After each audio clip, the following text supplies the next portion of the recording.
Good morning, traders. Welcome to Friday's Technical Talk with me, Aaron Hill, one of the market analysts here at FP Markets. Today is the 8th of October, and of course, it's that time of the month again, where the Bureau of Labour Statistics released the latest data out of the released the latest labour data out of the US, scheduled for 1:30 p.m. UK time. The core expectations for the release is currently around 490,000. Remember, this release follows Wednesday's better than expected ADP number of 568,000, and also a decrease.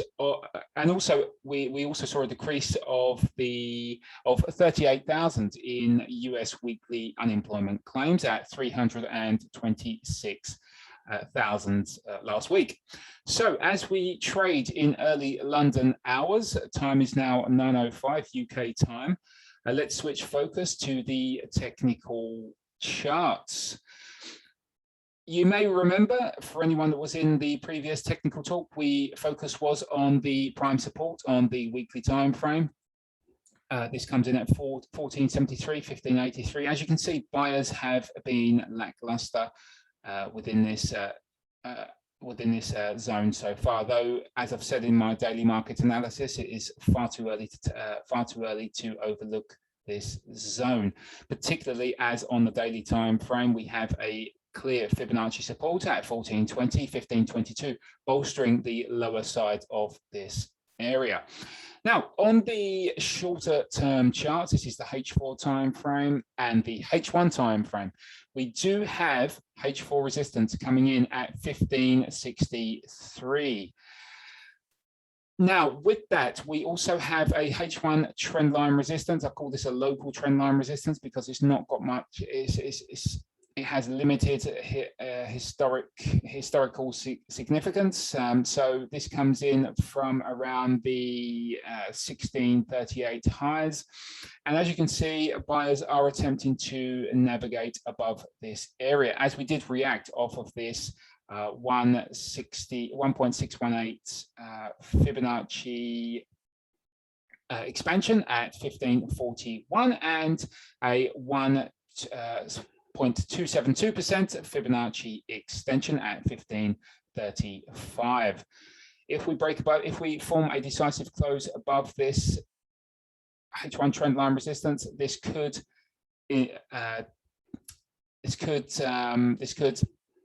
put forward the possibility that we are likely to break above H4 resistance. Though then again, we have been lower since the beginning of September on the shorter term flow, so sellers are favored for the time being.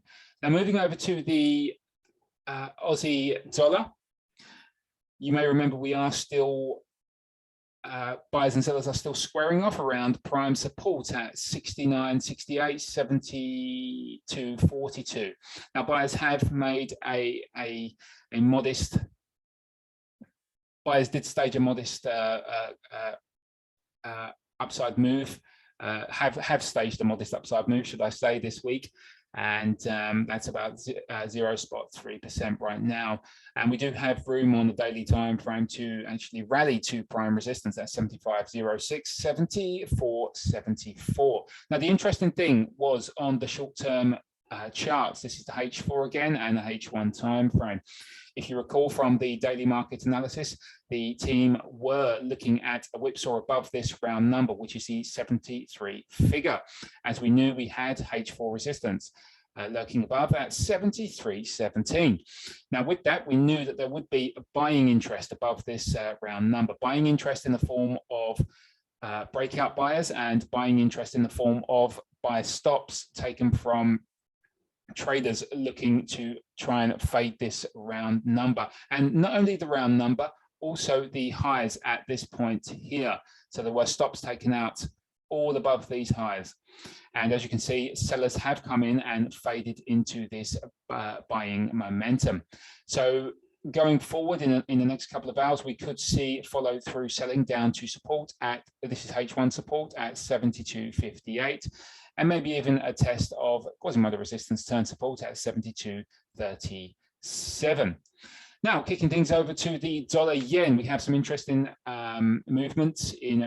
We have had some interesting movement in recent hours, starting with the H1 time frame. As you can see, we are testing the 112 figure as we speak. Now, the 112 figure has offered resistance. I think it was last week, and it was quite considerable. However, above this area, we have some interesting Fibonacci studies in the form of I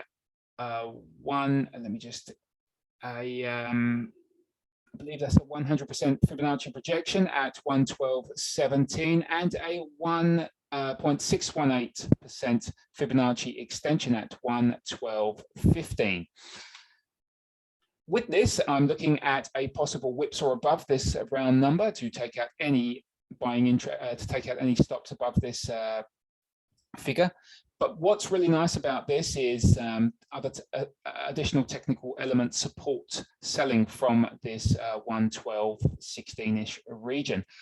On the weekly time frame, we have the lower limit of supply at 112.22. Now this just comes in a touch above these H1 areas, and also on the daily time frame, we have the 1.618 Fibonacci expansion at 112.05. In addition to this, we also have a H4 Quasimodo resistance at 112.17, which aligns perfectly with the 100% Fibonacci projection at 112.17, and that Quasimodo resistance obviously comes from the H4 time frame. So do be on the lookout for this in the next couple of hours, a possible break above here with selling momentum to selling pressure to possibly come in around 112.16. Now kicking things over to the pound dollar chart, nice and simple this morning. We have recently broke below the 136 figure, and with that, a trend line support taken from the lows of around 34.12. What's interesting about this trend line support is its position with Fibonacci studies. We have a 113 Fibonacci extension. We also have a 100% Fibonacci projection in there somewhere, and a 50% not a Fibonacci, a 50% retracement at 32.20, around 32.30-ish. As you can see, this is a tight configuration and converges with the trend line support. What's also great about this is it's positioned just below these lows.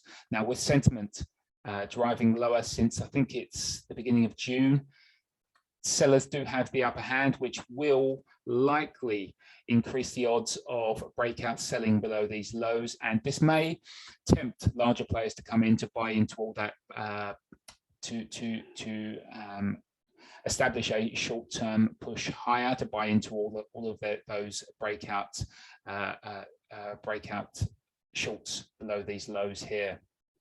And finally, on the Dixie, the US dollar index, and that's a geometric average of the dollar against 6 major foreign currencies. As you can see, we are still around 1-year highs at 94.50. Now, as we go into the today's NFP, which is scheduled for in the next 4.5 hours or 4 hours,